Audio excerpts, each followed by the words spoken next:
आप सबको मेरा नमस्कार। इस देश में सबसे अहम मुद्दा है नरेंद्र मोदी का हर कीमत पर गौतम अडानी को बचाने का कुत्सित प्रयास करना। यह देश जानता है, अब देश का बच्चा बच्चा जानता है कि अडानी को बचाने के लिए देश हित को भी गिरवी रखकर नरेंद्र मोदी हर कीमत चुकाने को तैयार हैं। लेकिन क्योंकि अडानी को बचाने के लिए स्वांग रचने में सबसे बड़ा स्वांग जॉर्ज सोरोस नाम के एक आदमी को लेकर रचा जा रहा है। बीजेपी के बददिमाग प्रवक्ता, अधकचरा ज्ञान लेकर घूमने वाले सांसद, अडानी की दलाली कर रहे उनके मंत्री कांग्रेस के खिलाफ जॉर्ज सोरोस को लेकर कुछ आरोप लगाते हैं। तो आरोपों का जवाब तो हम दे रहे हैं। आज हमारे कुछ सवाल है जॉर्ज सोरोस पर, और उसका जवाब नरेंद्र मोदी को, उनकी पार्टी को और उनकी सरकार को देना पड़ेगा। सत्ता में काबिज रहे आपको 11 साल हो गए। जॉर्ज सोरोस नाम का आदमी अगर भारत विरोधी गतिविधियां कर रहा है, अगर वो भारत की सरकार को अस्थिर करने की कोशिश कर रहा है, अगर वो एंटी एस्टैब्लिशमेंट प्रयास कर रहा है, तो उसका धंधा पानी हिंदुस्तान में आप बंद क्यों नहीं करते हैं? उसका धंधा पानी तो खूब फूल फल रहा है, पनप रहा है। उसको इस देश में ऑपरेट करने की इजाजत क्यों है? आप आदेश दीजिए, उसके सारे बिजनेस यहां पर बंद हो, उसकी फंडिंग बंद हो। स्टार्टअप में फंडिंग है, किसानों को फंडिंग है, स्टूडेंट को फंडिंग है, छोटे छोटे बिजनेसेस में उसकी फंडिंग है, वो फंडिंग बंद करवाइए। आप सिर्फ लफ्फेबाजी करते हैं क्योंकि आपके पास कोई तथ्य नहीं है, और अगर तथ्य होता तो अभी तक आप जॉर्ज सोरोस पर प्रतिबंध लगा चुके होते हिंदुस्तान में। और लिखिए यूएस की सरकार को और कहिए कि एक ऐसा व्यक्ति है जो हमारे देश में अनिश्चितता का माहौल बनाने की कोशिश कर रहा है, भारत विरोधी गतिविधियां कर रहा है, उसका प्रत्यार्पण हो, हम यहां पर उसके खिलाफ एक्शन लेंगे। लेकिन आप ऐसा कुछ नहीं कर रहे हैं। और अब सुनिए नरेंद्र मोदी की सरकार जॉर्ज सोरोस के लिए कर क्या रही है। नरेंद्र मोदी खुद और उनकी सरकार जॉर्ज सोरोस को पैसे दे रही है। और हम बीजेपी की तरह व्हाट्सएप के खर्रे पढ़कर नहीं आते, तथ्य और सबूत लेकर आते हैं। ये तथ्य और सबूत मेरे हाथ में है जो मैं आपके साथ साझा भी कर लूंगी। जॉर्ज सोरोस की ओपन सोसाइटी नाम की जो फाउंडेशन है, उसका इस दुनिया के 68 देशों में प्रोजेक्ट चल रहा है। और उन 68 देशों में जो प्रोजेक्ट है, उसकी फंडिंग, उसकी असिस्टेंस, उसकी एड यूएन डेमोक्रेसी फंड से आती है। UN democracy fund UN secretary general की नाक के नीचे है, यूएन सेक्रेटेरिएट में है, और यूएन डेमोक्रेसी फंड में करीब 45 देश डोनर हैं। और नंबर 4 के डोनर मोदी जी हैं, हिंदुस्तान है। क्यों डोनेट कर रहे हैं आप? आपने 900,000 यूएस डॉलर्स पिछले 8 सालों में क्यों दिए यूएन डेमोक्रेसी फंड को, जो जॉर्ज सोरोस को फंड कर रहा है? सवाल आपसे यह पूछा जाएगा। सवाल पूछा जाएगा कि जो 7 बड़े डोनर हैं यूएन डेमोक्रेसी फंड में, उसमें जापान है, अमेरिका है, ऑस्ट्रेलिया है, जर्मनी है, इंडिया है, स्पेन है और कतर है। इंडिया 4था नंबर का डोनर है। यूएन डेमोक्रेसी फंड को आप डोनेट करते हैं। यूएन डेमोक्रेसी फंड से पैसा जो है वो जॉर्ज सोरोस को जा रहा है, उसके 68 प्रोजेक्ट्स को जा रहा है, और आपको सिर्फ लफाजी करनी है। क्यों आप जॉर्ज सोरोस को पैसा दे रहे हैं? क्यों आपने 900,000 यूएस डॉलर्स उनको दिए? लेकिन अभी बीजेपी और जॉर्ज सोरोस की जो मिली भगत और कहानी है ना, वो खत्म नहीं हुई है। जॉर्ज सोरोस का हिंदुस्तान में आना हुआ 1999 में। अटल बिहारी वाजपेयी इस देश के प्रधानमंत्री थे। तब वो कुछ फेलोशिप और स्कॉलरशिप जैसी चीजें दिया करते थे। 2014 से उन्होंने ग्रांट प्रोग्राम शुरू किया और जॉर्ज सोरोस की ओपन सोसाइटी का Soros economic development fund SEDF के दो बड़े इन्वेस्टमेंट आर्म, सोंग फंड जो ISB में चलता था और दूसरा अस्पाडा। कृपया फोटोज दिखाना शुरू करें। सोरोस का जो फंड अस्पाडा था उसने करीब $90 मिलियन छोटे उद्योगों में, किसानों के में, स्टार्टअप में, तमाम जगह इन्वेस्ट किए। लेकिन बड़ा पैसा अस्पाडा ने सोशल इंपैक्ट के तहत दो कंपनियों को दिया। ये दो फंड वेंचर्स थे, इन दो कंपनियों को बड़ा पैसा दिया। उन कंपनियों के नाम है नियो ग्रोथ और कैपिटल फ्लोट। और कैपिटल फ्लोट की बात करते हैं। कैपिटल फ्लोट के ये फाउंडर्स हैं गौरव हिंदुजा और शशांक ऋष्यशृंग, स्टैनफोर्ड ग्रेजुएट्स हैं, कैपिटल फ्लोट चलाते हैं। इन्होंने करीब $300 मिलियन, $300 मिलियन की फंडिंग 40,000 छोटे उद्योगों, किसानों, स्टार्टअप ऐसी जगहों पर करी है। यह कैपिटल फ्लोट अब एक्सियो के नाम से जाना जाता है और यह एक्सियो जो है यह फंडिंग कर रहा है। जैसा कि मैंने आपको कहा, यह कैपिटल फ्लोट है। कैपिटल फ्लोट में बड़ा पैसा सोरोस के इन्वेस्टमेंट आर्म अस्पाडा, जो अब लाइट रॉक के नाम से जाना जाता है, उसने लगाया।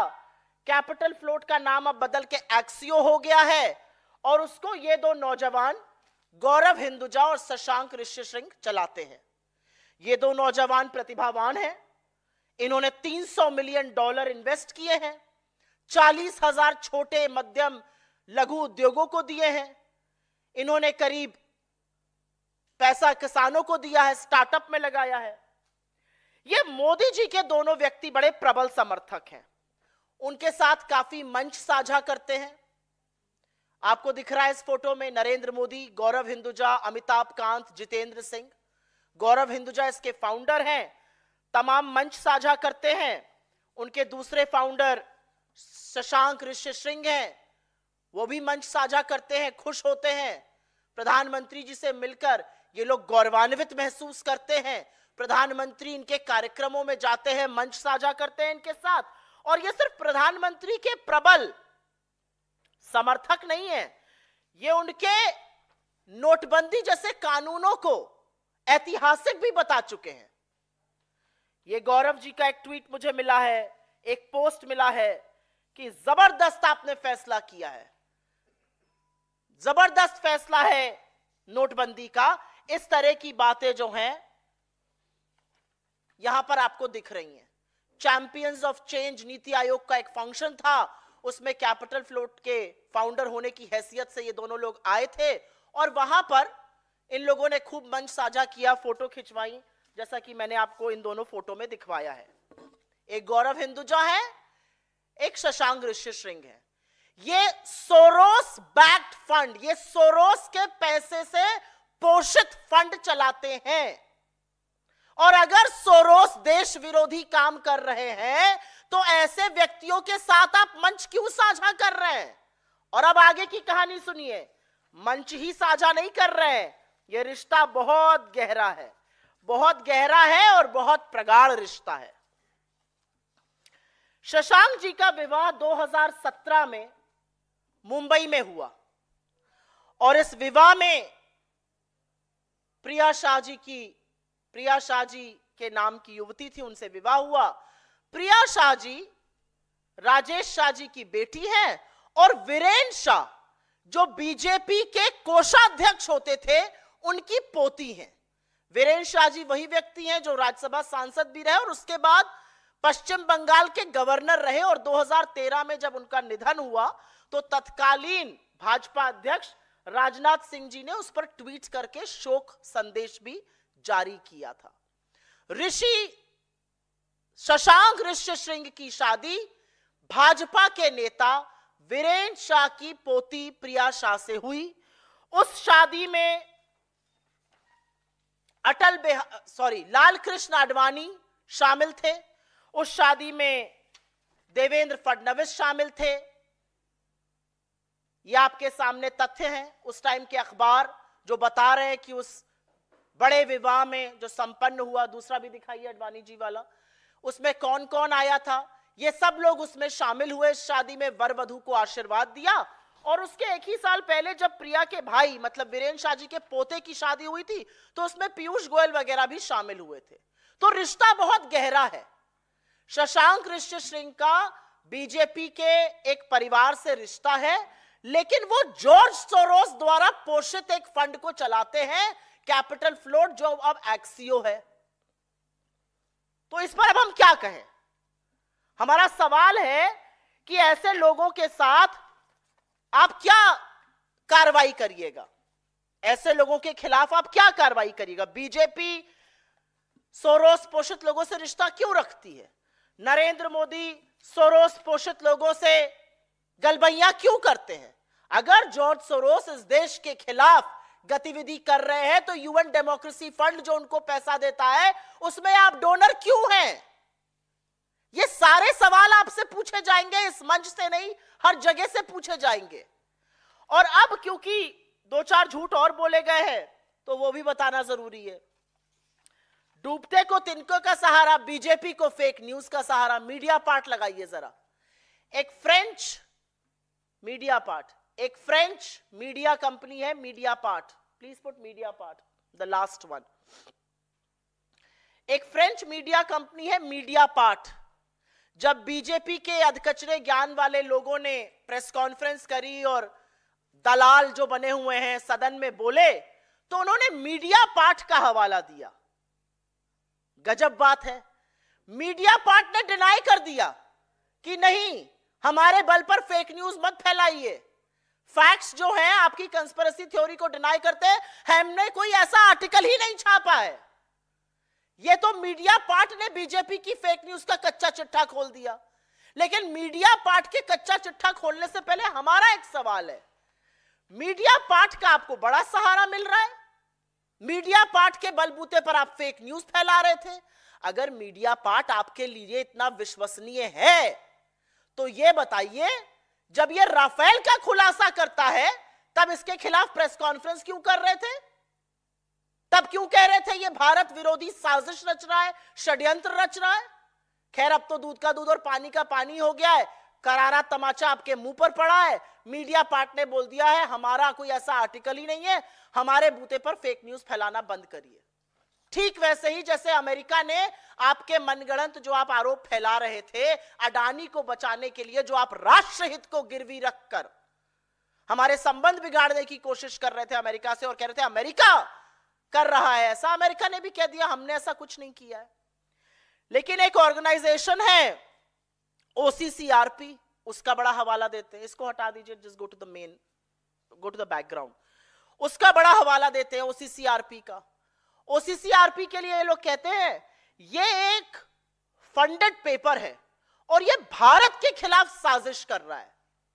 ये भारत के खिलाफ साजिश नहीं कर रहा है, ये अडानी की कलई खोल रहा है, ये अडानी की बखिया उधेड़ रहा है। और इससे दिक्कत है क्योंकि ये गौतम अडानी और नरेंद्र मोदी के संबंधों की बखिया उधेड़ रहा है। इससे दिक्कत है क्योंकि इसी ओसीसीआरपी ने अपनी इन्वेस्टिगेटिव रिपोर्ट में कहा था कि विनोद अडानी के जो दो सहयोगी हैं चांग चुंग लिंग और नासिर अली शाबान अली, उनके पास अडानी ग्रुप की 4 लिस्टेड कंपनियों के 13% शेयर हैं। भारत का कानून कहता है किसी भी लिस्टेड कंपनी की 25% जो शेयर होल्डिंग है वो जनता के पास होनी चाहिए। उस 25% में से 13% विनोद अडानी के सहयोगी लेकर बैठे थे। और इसी ओसीसीआरपी की रिपोर्ट के बेसिस पर यह भी पता चला कि जब अडानी जी कोयला देश ला रहे थे और मोटा माल कमा रहे थे कोयले का दाम बढ़ा बढ़ाकर, जिससे किसानों का आ रहा है 50,000 की बिजली का बिल, उस कोयले का दाम बढ़ाने का काम इन्हीं चांग चुंग लिंग और नासिर अली शाबान अली ने किया और उसके बेसिस पर बिजली के दाम बढ़े। इसलिए ओसीसीआरपी से दिक्कत है। ओसीसीआरपी से इनको कोई दिक्कत नहीं। और मैं तो ये पूछना चाहती हूं, चलिए ओसीसीआरपी तो बता देता है हमें कौन फंड कर रहा है, आप बता दीजिए आपके पास पैसे कहां से आ रहे हैं। आप बताइए ना पीएम केयर फंड ने किसने पैसा दिया है। आप बताइए आपने चंदा दो धंधा लो में किस किस से पैसा लिया है, कैसे रेडे करवाई हैं, कैसे गोकशी की कंपनियों से पैसा लिया है।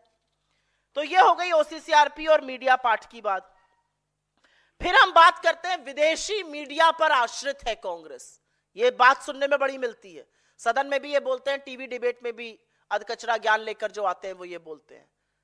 अच्छा, कांग्रेस विदेशी मीडिया पर आश्रित नहीं है और हमें किसी की जरूरत नहीं है आपको कटघरे में खड़ा करने के लिए, क्योंकि असलियत यह है कि आपकी अपनी कारगुजारी के चलते इस देश में आपने तबाही का माहौल बनाया हुआ है। लेकिन मैं आपके दोहरे मापदंड को देखते हुए दो सवाल पूछना चाहती हूं।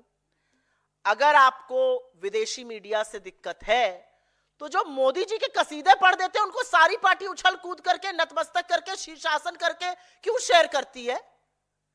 एक वो द गार्डियन को गलत समझ लिया, न्यू गार्डियन समझकर सबने लगा दिया। क्यों लगाया? मॉर्निंग कंसल्ट नाम की कोई कंपनी है, 200 लोगों का फीडबैक करके नरेंद्र मोदी को उन्होंने दुनिया का बड़ा अच्छा लीडर बता दिया। अरे सारी भाजपा, नरेंद्र मोदी से लेकर नड्डा और सारी भाजपा लग गई उसको प्रचारित करने में। क्यों लग गई? ये तो विदेशी है। असलियत यह है कि अगर आपके लिए कोई विदेशी मीडिया अच्छा बोले तो बहुत बढ़िया, हरिभजन होगा, और अगर बुरा बोले तो वो देश के खिलाफ साजिश है। तो ये मीठा मीठा गप और कड़वा कड़वा थूक तो नहीं चलेगा। एक और बात है, जब ये कहते हैं विदेशी एजेंडा है, मैं सुनकर हतप्रभ रह गई। हमें समझ में नहीं आया कि इसका जवाब भी क्या दिया जाए। इनके लोग बोलते बोलते ये बोल गए जातिगत जनगणना विदेशी मुद्दा है।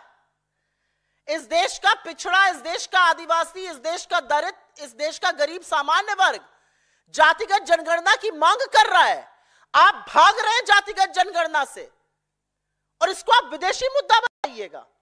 आपका कहना है पेगासस, आपका कहना है हंगर इंडेक्स, आपका कहना है प्रेस फ्रीडम इंडेक्स, ये विदेशी मुद्दे हैं। ये कैसे विदेशी मुद्दे हैं? क्या यह सच नहीं है कि फोन के अवशेषों में, फोनों में पेगासस का अवशेष मिला?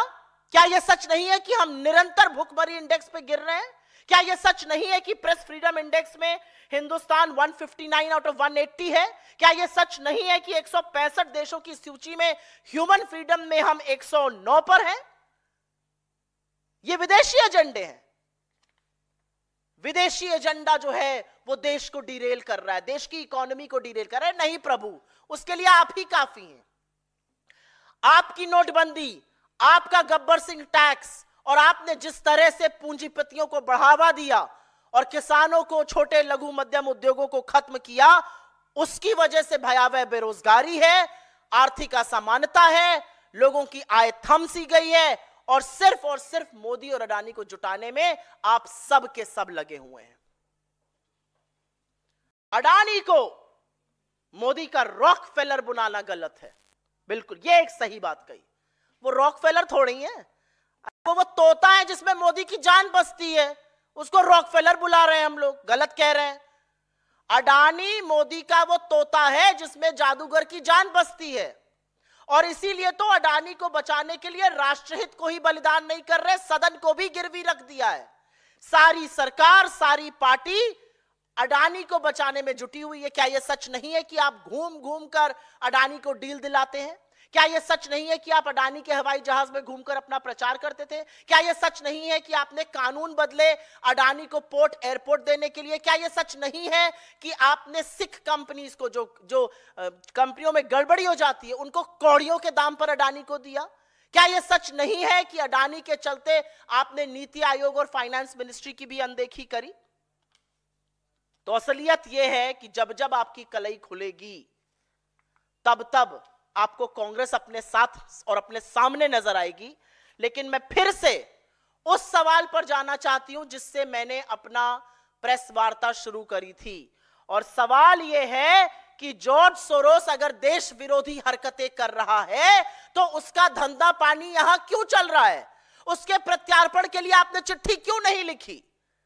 उसके द्वारा फंडेड जो फंड्स हैं उनके लोगों से आपकी साठगांठ क्यों है? उनके लोगों के यहां शादी ब्याह आपके बीजेपी वालों का क्यों हो रहा है? ये सारे सवाल आपसे पूछे जाएंगे। आपसे पूछा जाएगा कि क्यों आप जॉर्ज सोरोस द्वारा फंडेड लोगों के साथ मंच साझा करते हैं, और क्यों नहीं आप जॉर्ज सोरोस के जो फंडेड फंड्स हैं उनको बंद करवा दीजिए। करवाइए बंद। आज सवाल इस बात का है, व्हाट्सएप के खर्रे पढ़कर आरोप लगाना बहुत इजी है।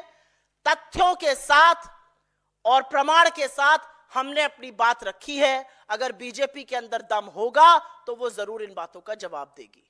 I will very briefly make a few points in English just for the benefit of people who are non-Hindi speaking. The BJP is relentlessly trying to save Adani. A really big question is why? Why are you saving Adani? And to what extent are you going to save him? You have decided the parliament will not function.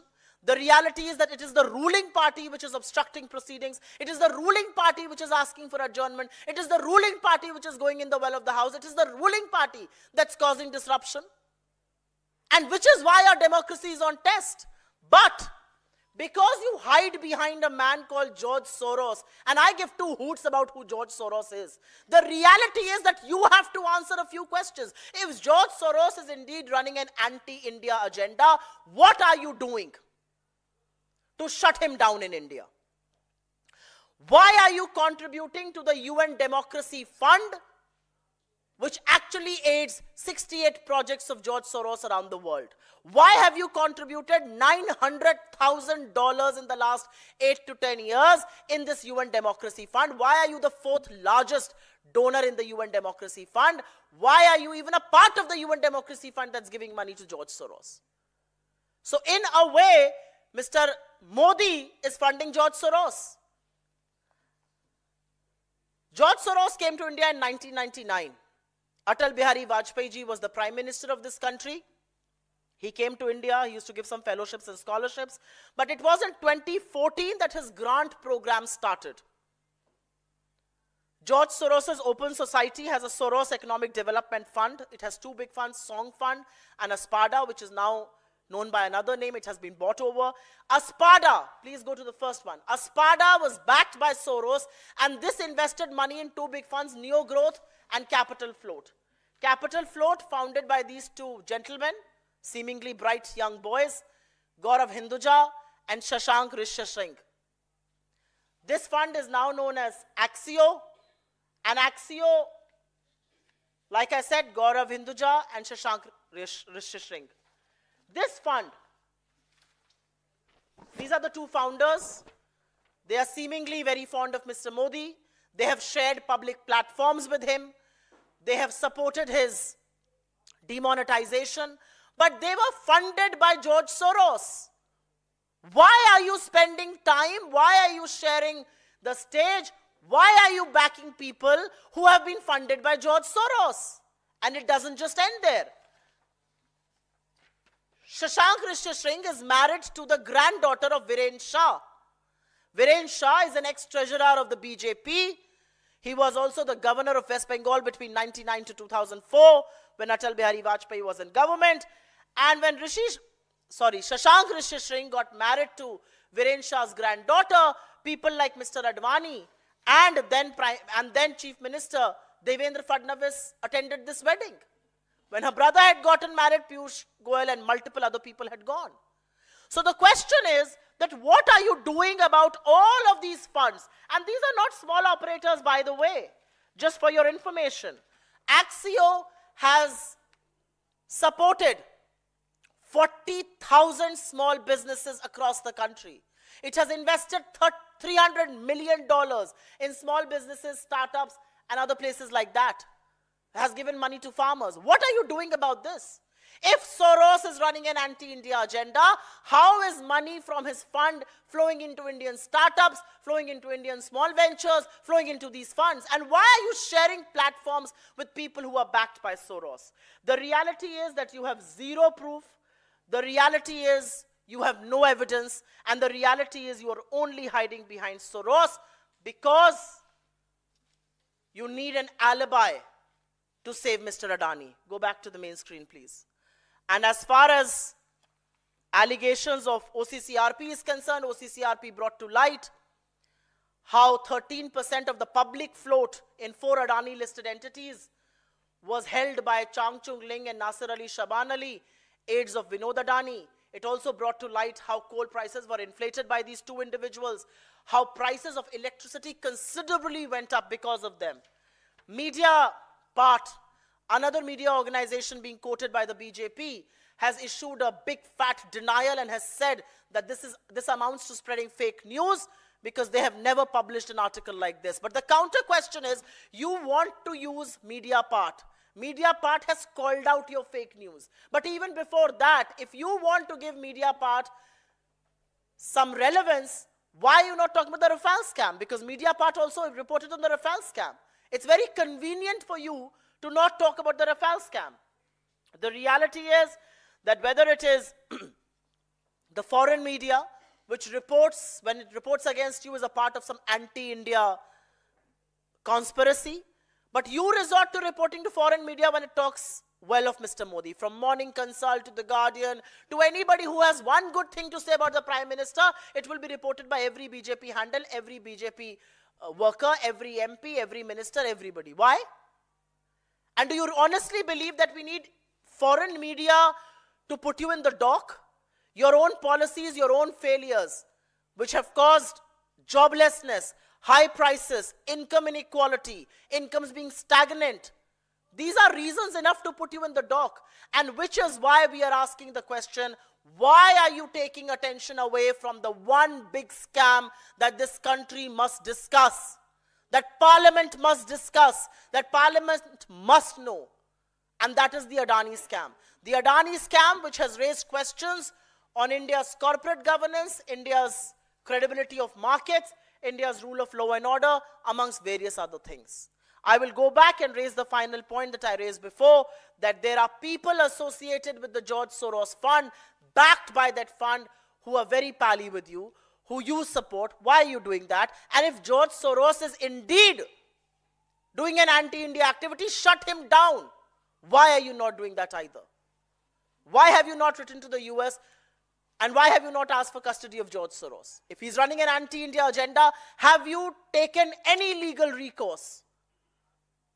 And the answer to that is a no, because they have no proof and they only want to divert from the issue that matters, and that is the Modi-Adani scam. आपके सवालों का स्वागत है. अगर आपके सवाल इससे प्रेरित रहें तो मैं शुक्रगुजार होंगी. जी हाँ, बताइए. Ma'am, like you have mentioned that you have all the facts with you. So now, will the opposition accept the demand of the BJP that there should be a discussion upon George Soros within the House? We will accept the demand the day BJP accepts the demand to do a discussion on Gautam Adani. And I will tell you why. BJP's allegations about George Soros, and I hold no brief for him, are unsubstantiated. But as far as Gautam Adani is concerned, he has been indicted by the grand jury from the Department of Justice in the United States. His deal stand cancelled by Kenya, both airport and power. His power deal in Bangladesh is being scanned and probed into by the Bangladesh. Sri Lanka is on watch as far as his power deal is concerned. He is facing protests in Israel and in Australia, and Switzerland has frozen accounts related to Gautam Adani. There are charges of wrongdoing, fraud, misgivings, and also bribery, for which he has been indicted by the grand jury. The SEC of the United States and FBI probed him for 2 years, and only after that were the warrants issued. The BJP does not want to talk about a man who faces warrants from the United States of India, or United States of America, and in India, they want to protect him? I mean, what sort of logic is this? And I'm sorry to say, I'm a little disappointed with media not raising this question.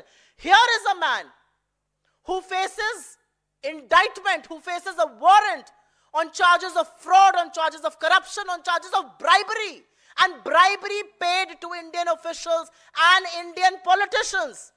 And the government doesn't want to probe him. He has offered to settle with SEBI. Why? If there was no wrongdoing, why is he offering to settle with SEBI? Do you not want to know what the charges are? Do you not care about the credibility of our stock markets, the credibility of our corporate sector? Do you not care about the kind of allegations this raises and raises questions on our rule of law both in spirit and in letter? What are we talking about? और इसका मैं हिंदी में जवाब जरूर दे देती हूं, और इसलिए देना जरूरी है क्योंकि बीजेपी के जो बातें हैं वो मनगढ़ंत हैं। गौतम अडानी के खिलाफ ये तो तथ्य है ना, ये कांग्रेस तो नहीं बोल रही है।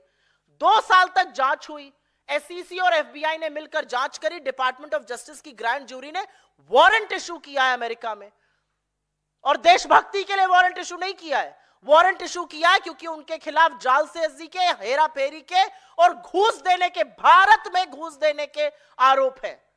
उनकी आपको उन पर कोई चर्चा नहीं करना चाहते, उनकी कोई जांच नहीं करना चाहते। एक ऐसा व्यक्ति जो देश का नाम डुबो रहा है, जिसकी डील कीनिया में कैंसिल हो रही है, उनकी एयरपोर्ट और पावर की डील, बांग्लादेश का कोर्ट उनकी डील की जांच कर रहा है, श्रीलंका वॉच पर है उनकी डील की जांच करने के लिए, इजराइल और ऑस्ट्रेलिया में उनको विरोध प्रदर्शन का सामना करना पड़ रहा है, स्विट्जरलैंड ने उनसे संबंधित अकाउंट्स को फ्रीज कर दिया है। एक ऐसा व्यक्ति जो देश के लिए इतनी सारी चीजें, सिर डुबो रहा है हमारा, उस पर आप चर्चा नहीं करेंगे क्योंकि उस तोते में आपकी जान बसती है, और आप हमसे एक्सपेक्ट करते हैं कि हम बाकी चीजों पर चर्चा करेंगे। ये तथ्य है, ये आंकड़े हैं, ये सबूत हैं, और आपने देश हित को गिरवी रखने में कोई भी कवायद नहीं छोड़ी है। आपने अमेरिका पे आरोप लगाया, अमेरिका ने पलट के कह दिया गलत है। आपने मीडिया पार्ट पर आरोप लगाया, उन्होंने पलट के कह दिया आप हमारे सहारे फेक न्यूज ना फैलाइए। आप किसी चीज की जांच नहीं करना चाहते अडानी पर, जिसके ऊपर इतने संगीन, मतलब वारंट इशू है आदमी के खिलाफ, आप उसकी जांच नहीं करना चाहते हैं। ये राजा तोते को बचाने का काम कर रहा है, लेकिन तोता बच नहीं पाएगा। जी,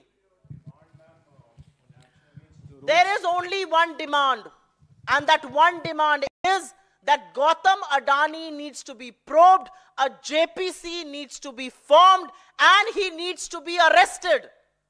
The kind of charges he is facing, bribery of over 2200 crore rupees, 2200 crore रुपए की जिस आदमी के ऊपर घूस का आरोप है, गबन का आरोप है, जालसाजी का आरोप है, हेरा फेरी का आरोप है, स्टॉक मैनिपुलेशन का आरोप है, वो आजाद घूम रहा है। गिरफ्तार करिए उसको, ये हमारी डिमांड है। हमारी डिमांड है जेपीसी, और हमारी डिमांड है सदन में गौतम अडानी पर चर्चा हो। आप चर्चा से क्यों भाग रहे हैं? इस पर और कोई सवाल? बहुत धन्यवाद आप लोगों का। जी हाँ, बोलिए।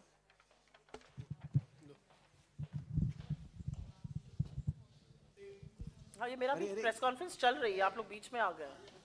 हाँ Ma'am, your thoughts on opposition moves no confidence motion against Jagdeep Dhankar?